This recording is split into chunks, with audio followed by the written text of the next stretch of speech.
Today on This Week in Health IT. One of the interesting trends that shook out this year from an attacker perspective is ransomware as a service generally operated as a distributed model. You had a bunch of different groups trying to innovate, do their own things. That has started to centralize. There's some really savvy cyber criminals out there that are running a good business from their perspective, right? They have metrics, they have uptime, they have affiliate programs where they actually pay and have a level of trust. So I think looking towards the future, you're now going to see a much more centralized business model take over these as a service models that you've seen in previous years on the dark web.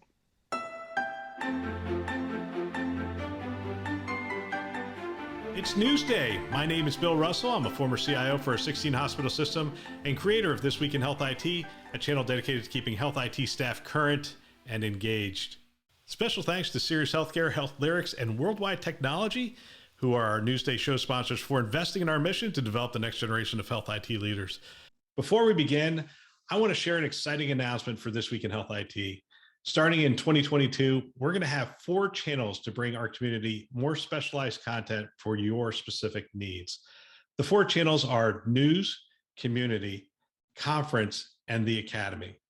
The News channel will have our Today and Newsday shows where we explore the news that is going to impact health IT. The Community channel is just that, a place where we come together and collaborate. One of the distinctions of this channel is that we will have guest hosts from the industry and people that they invite to talk about the topics that we wrestle with every day. Things like clinical informatics, data, security, and the like. We're excited about where the community will take this channel. The Academy is about training. It's about training the next generation of health leaders. Here's where we're going to be launching our new show. It's called Insights. And the show will actually take highlights from our last 5 years and break them into 10-minute episodes for your team and perhaps people who are new to health IT to come up to speed. Finally, this channel, the one you're listening to right now, will become our conference channel. The same great content you travel across the country to receive, we're going to be bringing to you right on this channel. This show will become Keynote, where we do our long-form 50-minute interviews with industry leaders, and we will be augmenting that with solution showcases and briefing campaigns that introduce exciting solutions in more detail. For more information on our other channels and where you can subscribe, visit us at thisweekhealth.com/shows, SHOWS.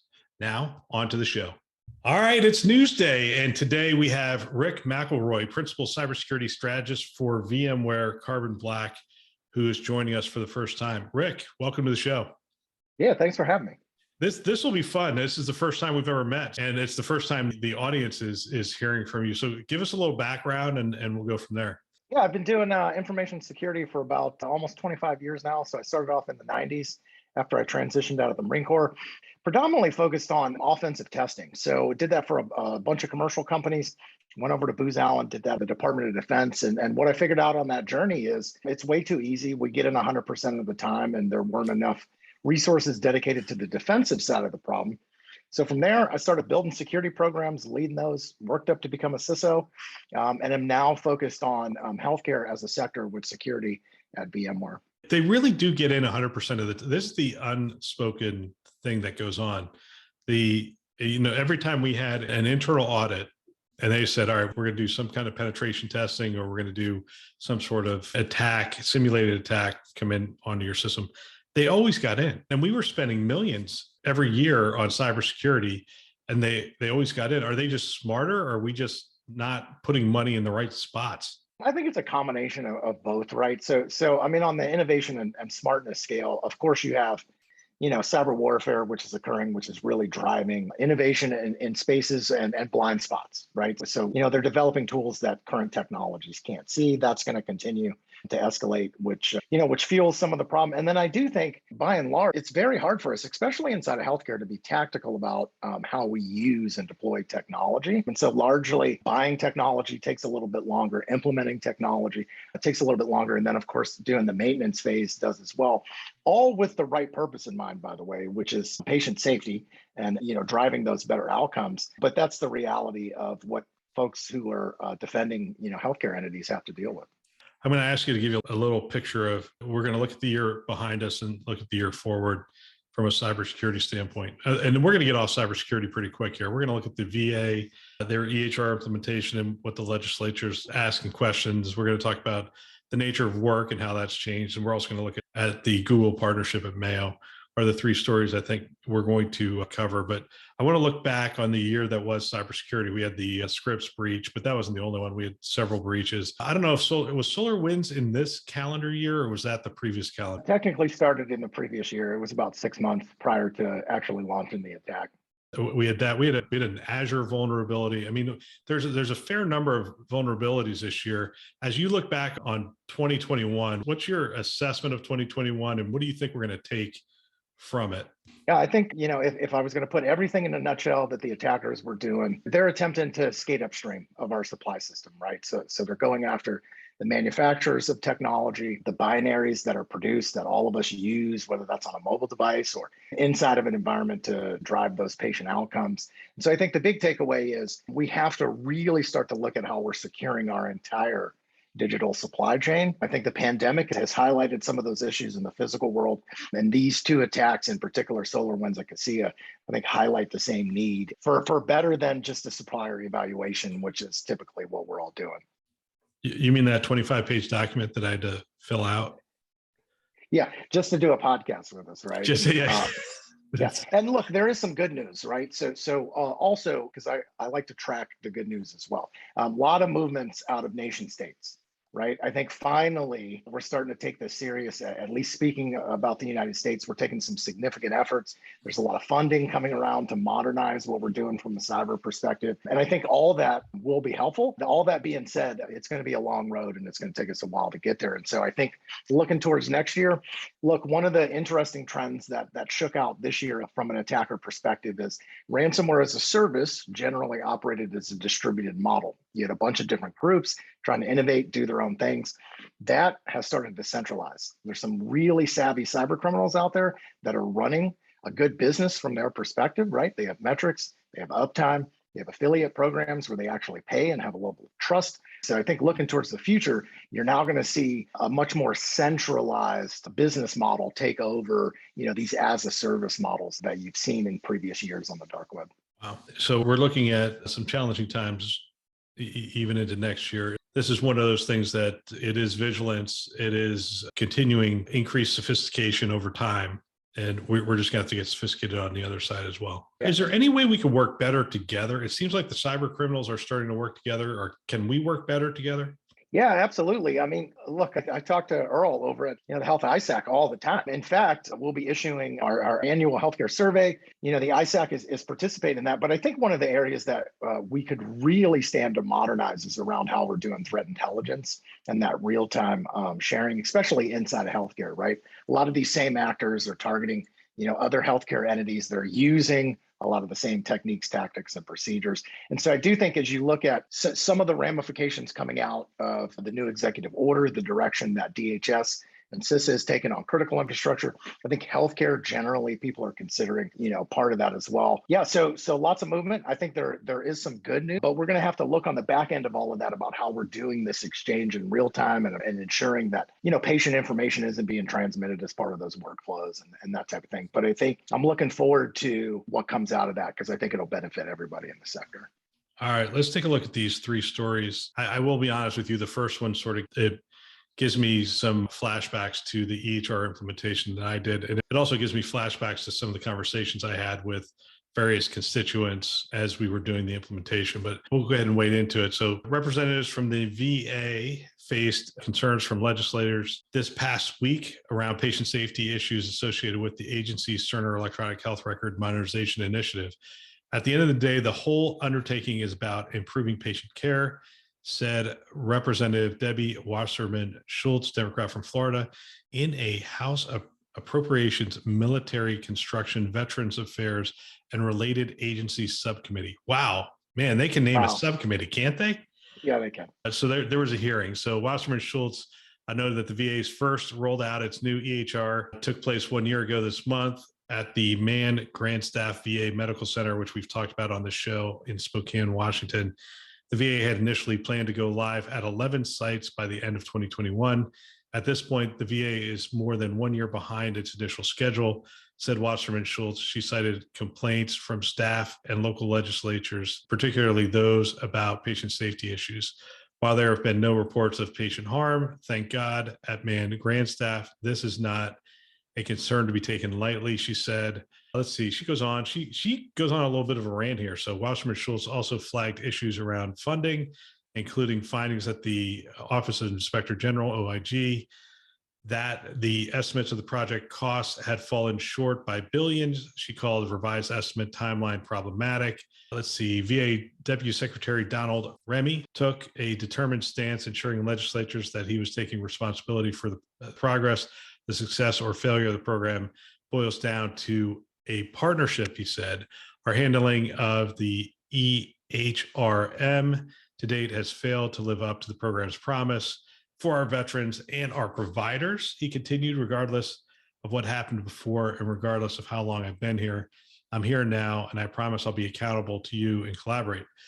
He said the VA is learning and they're growing. And then Wasserman Schultz comes back with a pretty snide answer. I appreciate your enthusiasm, but we really need to go beyond enthusiasm. And, and you get the picture. It just goes back and forth. And they talk about, Remy explained that the agency has organized patient safety concerns in several domains, such as order management, administration of medicine, pharmacy, suicide risk, tracking and documentation, identity, referrals and consults, roles, positions, privileges, and ambulatory care. When concerns arise, Remy said the agency categorizes them, examines them, and makes sure that they don't reoccur. And then Wasserman Schultz goes on to say, but really, how did this happen? Wasserman Schultz said, what specifically are you doing to prevent this in the future? I'm going to let you go first, because I'm afraid I could go on a rant for 10 minutes. So I'll let you go first. Well, look, I'm a customer of the VA sometimes, so in full transparency, I'm a former Marine. I care a lot about veteran services. I'm a huge advocate, all of that stuff. Look, the first thing I'll start with is, what year is this? It's 2021, and essentially almost every other entity on the planet has gone through this conversion. For some reason at the VA, we can't seem to figure this out, and it's continuing to linger, right? So I think I have two concerns. Yes, I'm concerned about patient care. I'm concerned about speeding that up. I think, look, this issue has been highlighted for the last 20 years in the Veterans Administration. And really what we know is, if we can get to electronic records, we can start to service people faster, because they can't even find a lot of our paperwork because it's sitting in boxes still, right? So step one, let's start to address that issue. Now, as we're doing this, of course, we have to think about cyber. Of course, we have to think about the risk. Of course, we have to think about protecting patient data.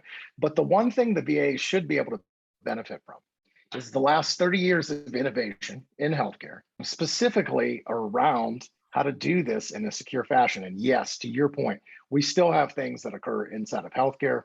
Lots of times the records are mishandled. We're making a lot of mistakes in how we're doing that. We're sending data to the wrong entities. But encryption is in use, right? Defense in depth is in use at a minimum. Zero trust, it's become du jour, right? And so I do think there's a number of different ways that they can look at architectures, look at other people's implementations, and speed that up a little bit. I think secondarily, look, it is good that legislators are thinking about cyber, that they're asking those questions. Now, what I will say about that is, a lot of times what I see is it's a little bit of grandstanding, and I'm not going to pick on any one particular group, right? But it's top of mind for consumers, especially in healthcare, as we're approaching things like, exchanging digital passports for vaccinations and all of those things. So I think while we've made them aware, we have to lean in as cyber professionals and really educate them. And I think that's a piece that we're missing. There's still some naivety, I think, a little bit, and a little bit of ignorance, and it's not their fault. So I think we got to spend time to move from the awareness phase, they're aware of the risks, to the education phase where they can actually do something about the problem. Yep. I'll tell you, the EHR implementation is a massive change management effort, and you are moving everybody's cheese. It's not, you're not just moving the clinician's cheese and the patient's cheese, you're moving the administrators and HIM, and you're moving everybody's cheese, including the check-in, you name it, everybody's getting. And so when you're going down this process to say, hey, we're hearing reports that people aren't happy, it's like, no kidding. If we came into the Capitol tomorrow and moved everyone's office and then did a poll that afternoon and said, hey, Debbie, how do you feel about the Capitol and how it's being run? She'd be like, are you kidding me? They moved my office. They didn't tell me where it was going. I don't know where the copier is. That's what happens when you do an EMR implementation. So that's one aspect of it. The other aspect of it is, you have 1,000 people that want input into this process. And so you sit down with one doctor and you say, okay, how would you like this to go? And they say, we want it to go this way, this way. This is what's in the best interest of the patient. And then you go to another doctor and he essentially says the exact opposite. Now, maybe not the exact opposite, but the opposite. And now your job is to bring these two together. And by the way, there's 1,000 doctors. There's 5,000 doctors in the VA. All right. So if you're not going to define standards across the entire VA for standards of care, standards of practice, standards of approach, all those things, then you're at the mercy of who's going to win these battles. And sometimes you make concessions in your build to try to accommodate both, and you end up with junk because you really just need to pick one and do that. But if you do that, then the person who's getting interviewed for the news story is the physician who's like, yeah, they listen to the physician who graduated from that school, like they know anything about medicine. They should have listened to me because I went to this school, which is much more prestigious, and we know about it. I mean, yeah, I mean, this is what is sort of at play here. So at the end of the day, the other reason they're behind, the legislature slowed them down.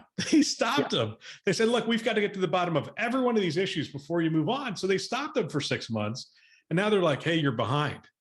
Well, yeah, we're behind because we stopped. So anyway, I'm sorry. That was sort of my rant. I'm not coming down on anybody. I've seen this from both sides. You know, you want to be seen representing your constituents, and you want to be seen representing the veterans who are receiving care here. So you're obviously going to ask questions, and you should ask questions. But at the end of the day, it's hard to ask educated questions until you've actually really dug into what it takes to run a hospital effectively. And it's the interdependency of 1,000 different processes and people and technology all going together. And to think you just ask a question and go, well, why don't you fix that? Well, that's the intention. We intend to fix it. And I like his process, breaking it down into those categories. It's exactly what almost every EMR implementation I've seen that goes well. You do an implementation, you expect some breakage, some failure. You categorize those failures. Are they critical? Things we need to get to almost immediately, if not yesterday, build failures or whatever that are potentially causing. But then the risks go way down to like, it's not going to harm anybody, but it's a nuisance for the physician, for the nurse, and so he's doing the right thing in categorizing the problems and then addressing them and then making sure that you solve them in a way that they don't happen again. So that wasn't as much of a rant as I thought I was going to do, because these questions did remind me of our EMR implementation. And I had to go in front of several groups of physicians who just grilled me for the better part of 3-4 hours. I don't really have a question. That was it. That's just the end of my rant. I thought it was a good one. Thanks. I appreciate it. Let's see. What do you want to do next? We could do the future of work, or we could do the Mayo Clinic Google partnership. Which direction? I'll let you choose. Future of work. Future of work. Well, let me ask you this. How have you worked over the last, are you pretty much a remote worker and have been for a while? Yeah, I've been remote 7 years, but really in airports for 5 of those, and then at home for 2. Yeah, so largely I Zoom away and do those things. Recently, I started getting back together with people in person, which is my preferred method of comms. Yeah, so I think from a family perspective, I've really enjoyed the time home. I think from a professional perspective, we all seem a little burnout on Zoom. So I think people are looking forward to getting back together. Do they still maintain an office for you somewhere? Like, do you have an office that like never has a desk that no one ever sits at? We have a hotel officing like in different cities, and then in Palo Alto, they have hotel offices for us if we need them. Yeah. So in this article, they talk about the fact that some of these businesses were preparing to do remote work. The pandemic sort of drove them to remote work. And then they have a picture of an office that's completely empty. And they said, we moved the entire staff to the home, productivity shot through the roof, and profits shot through the roof. Of course, I don't know where this building is, but if you put this building in, obviously if you put it in Omaha, Nebraska, it's not that big a deal, but you put that in Silicon Valley, that office space, which is 100,000 square foot, is extremely expensive. And they just talk about the fact that profits have gone up significantly. Productivity is wavering a little bit, but for the most part has been up through the pandemic. We're being more productive. One of the things I have heard from people is that the connection to the company, the cultural connection to the company is not as strong as you would have in working in an office.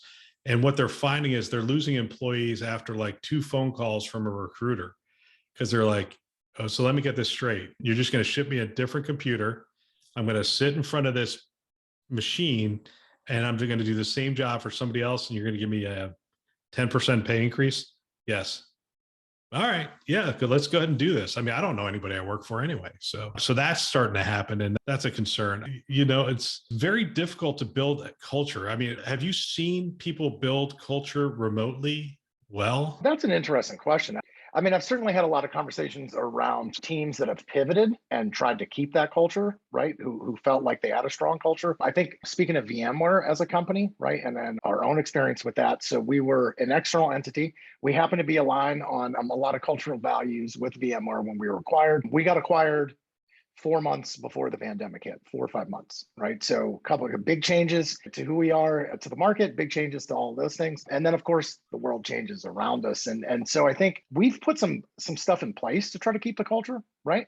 Like, whether it's painting sessions, different sessions that are non-work related, right? And that type of stuff. So I think a strong culture can maintain it. Building and instilling that remotely is interesting. I think you do have to take some active measures to do that. But certainly, I think the disconnection from other humans is partially led to some of the resignations that have occurred. And certainly, I think some of the stress and burnout that we're seeing inside of security as well. They go on to talk about the labor shortage.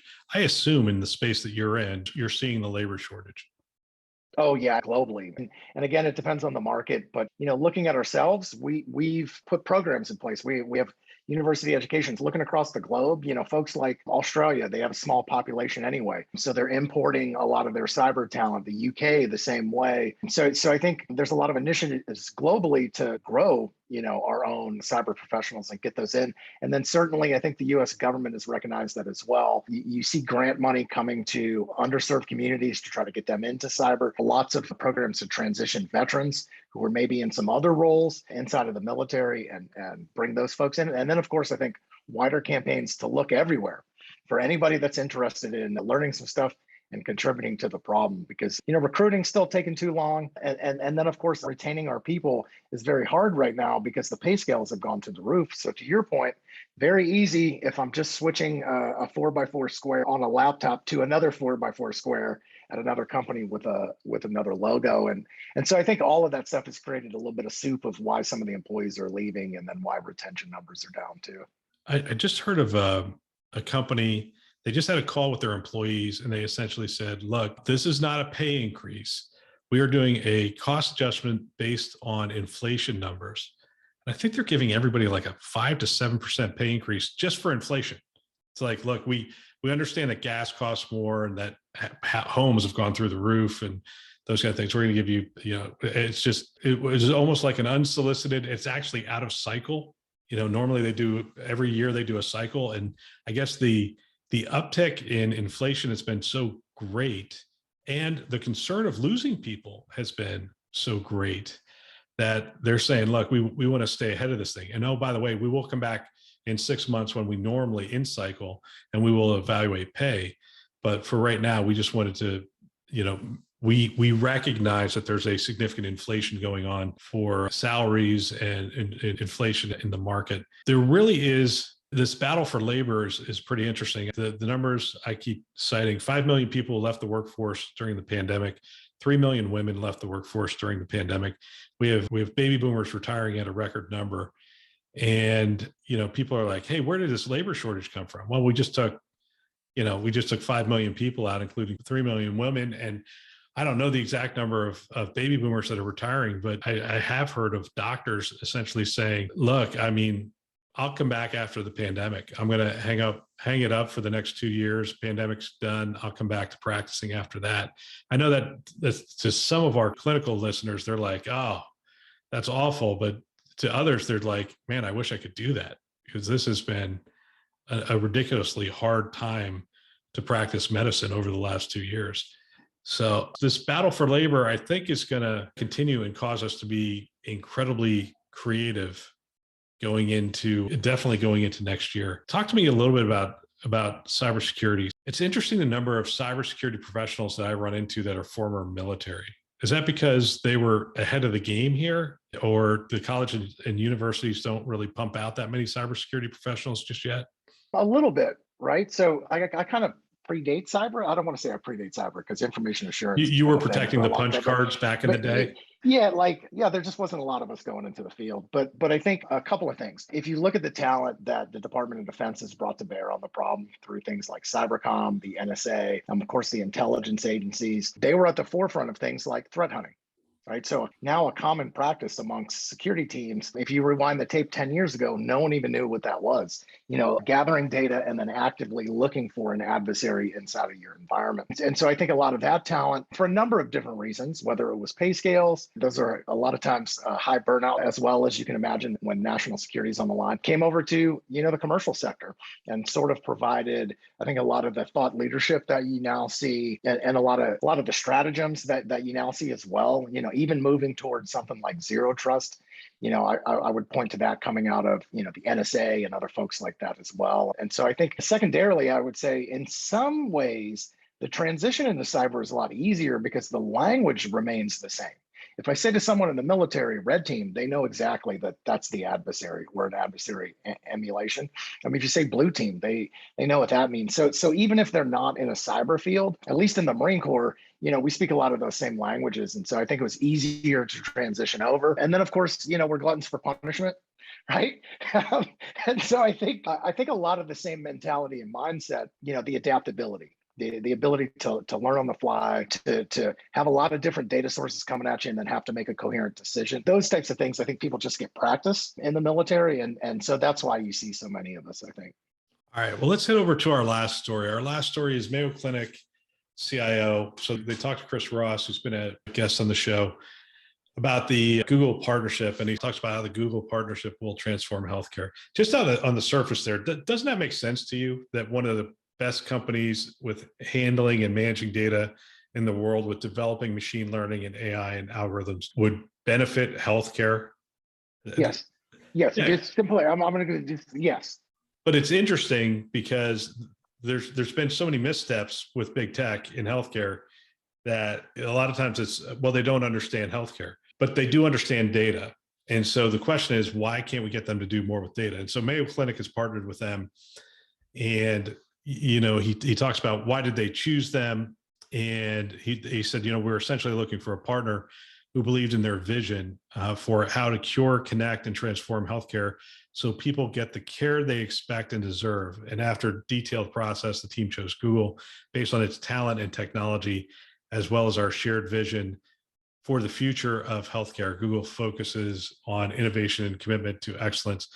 And so, all right, so now you have these two, world-renowned companies coming together, one seemingly with a phenomenal history and data set and clinical processes and practices that are extremely well ahead of the curve with regard to the practice of medicine.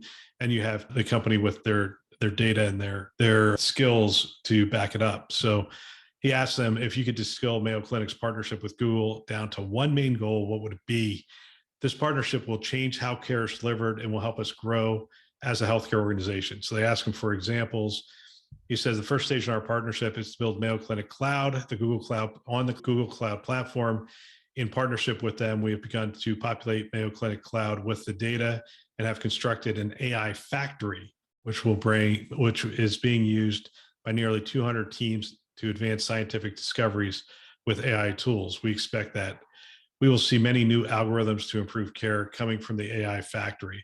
So they're thinking about this as a platform, which makes sense to me, right? So they're saying, okay, we've got this data that we're taking from this transactional system, which is the EHR, and Google's going to give us this cloud platform, and then we're going to build a set of AI tools that are accessible by, at this point, the 100 people that have been given access within the Mayo team. But I imagine they're thinking about it from a security standpoint as well, and a privacy standpoint as well. How are we going to open these AI tools up to the broader community? And that thinking through the architecture really matters here, doesn't it? I mean, from a privacy and a security standpoint, this becomes critical for the future.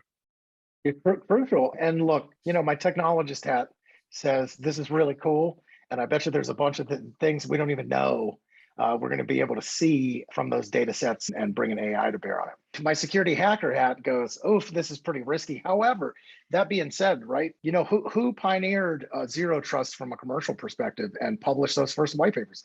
Well, Google did, right?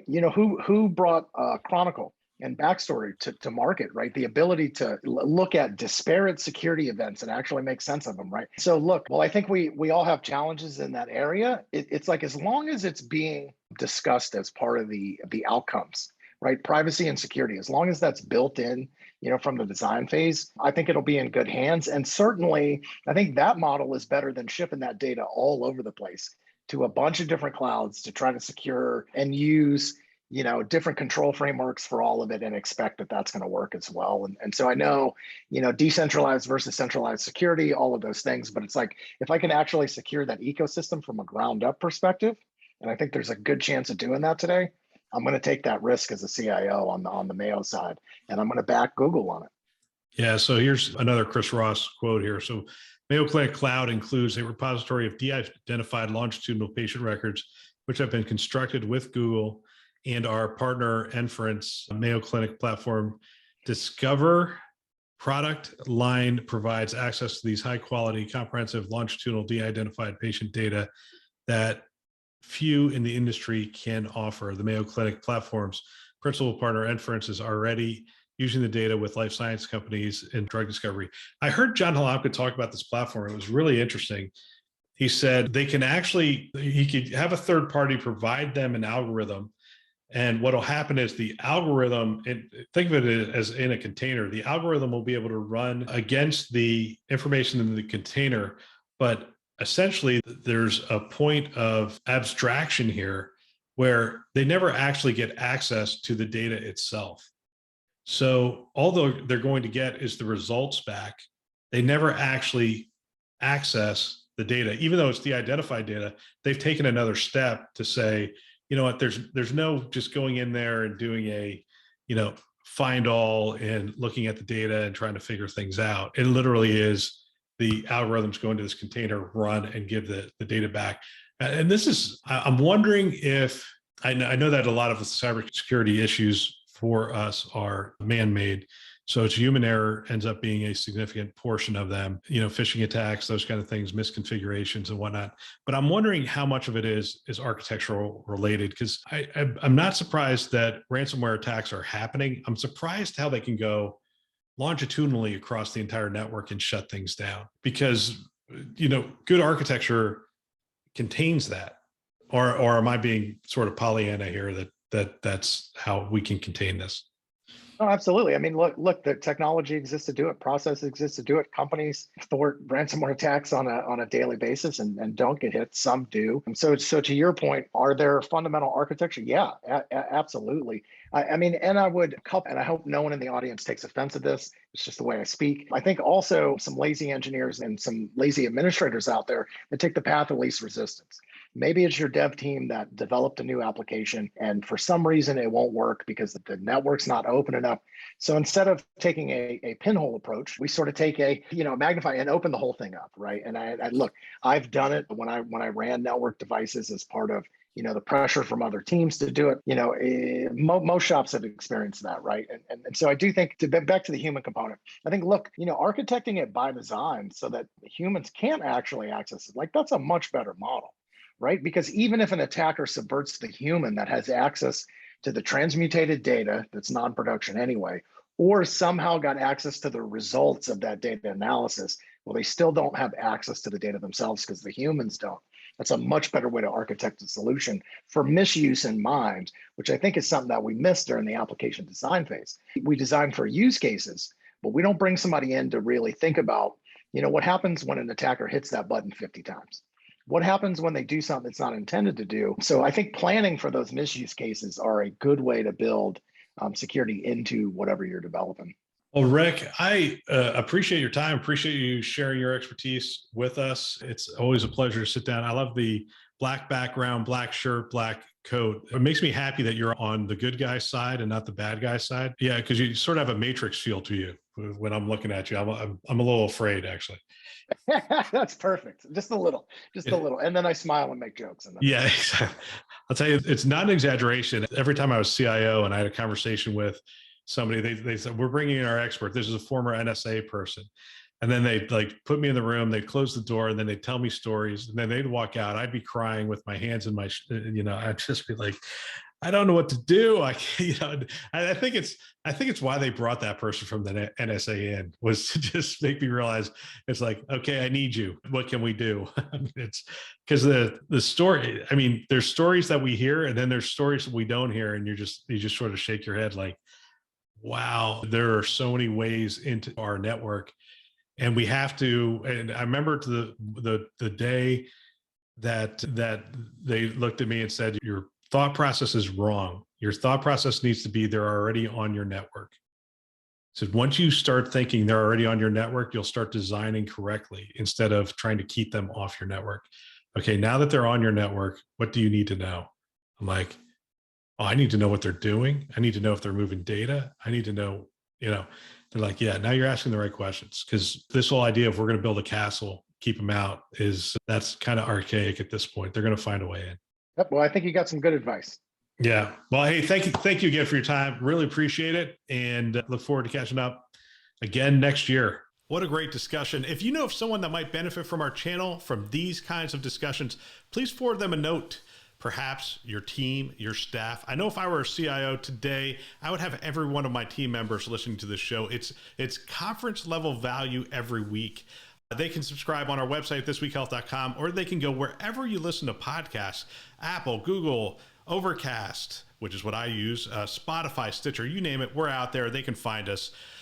Go ahead, subscribe today, send a note to someone, and have them subscribe as well. We want to thank our channel sponsors who are investing in our mission to develop the next generation of health IT leaders. Those are VMware, Hillrom, Starbridge Advisors, Aruba, and McAfee. Thanks for listening. That's all for now.